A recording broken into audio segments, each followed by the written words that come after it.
gradation ici. Alors, j'ai préféré éviter l'exemple de vase gradé ici. Donc, ça, c'est le vase gradé. Et nous avons également le nom.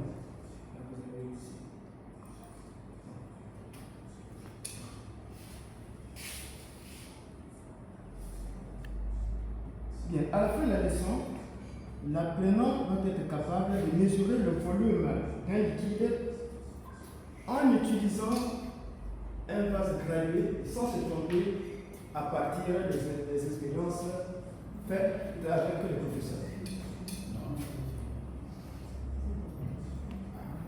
Bien. Cite l'unité de mesure de volume. N'importe quelle unité, cite l'unité de mesure de volume. Le litre. Oui. Monsieur? Cite l'unité de mesure de volume. Le litre. C'est le litre. Le litre. Oui. Un autre, unité de mesure de capacité, c'est le litre. Cite l'unité de mesure de capacité, c'est le litre. C'est le litre. Et les mesures de volume? Le mètre cube. Le mètre cube. Voilà, exactement, le mètre cube. Mais il y a une correspondance entre les deux unités. Celui-là. Donc on peut utiliser également l'unité de capacité pour mesurer le volume, comme on peut utiliser l'unité de volume pour mesurer la capacité. Il y a une correspondance. Nous continuons. Cite l'exemple d'un vase gradué. Exemple d'un vase gradué que nous utilisons. Exemple d'un vase gradué. Oui. Le bécher. Oui. Bon, à la maison, le plus souvent, les mamans donnent du lait au bébé. Avec quoi? Le biberon. Oui. Qu'est-ce que vous remarquez sur le biberon? Il y a des gradations. Donc, les vases qui portent les gradations sont appelés les vases gradués. Nous avons la céramique aussi, c'est un vase gradué. Le biberon est un vase gradué.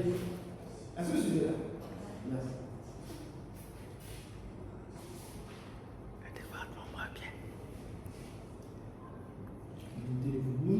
Donc, je vous ai dit qu'il y a une correspondance entre les deux unités, l'unité de volume et l'unité de capacité. Définition du volume. Qu'est-ce que le volume? Est-ce que quelqu'un veut me parler du volume? Monsieur Dikirou, tu as une idée sur le volume? D'accord? C'est quoi le volume?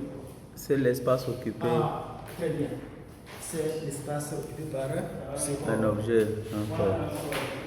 Voilà, très bien, c'est ça.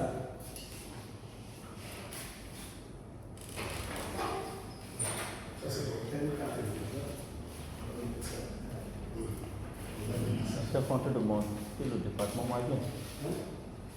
C'est monter l'exposition. Nous avons Il a déjà exposé. comme exemple de bases graduées qu'on a déjà cité. Vous avez le bureau, vous avez les seringues. Tout ça, ce sont des bases graduées. Et voici ce qu'on appelle, ça par exemple, les gradations. Ce sont des gradations. Donc, sur les bases graduées, vous avez trouvé les gradations.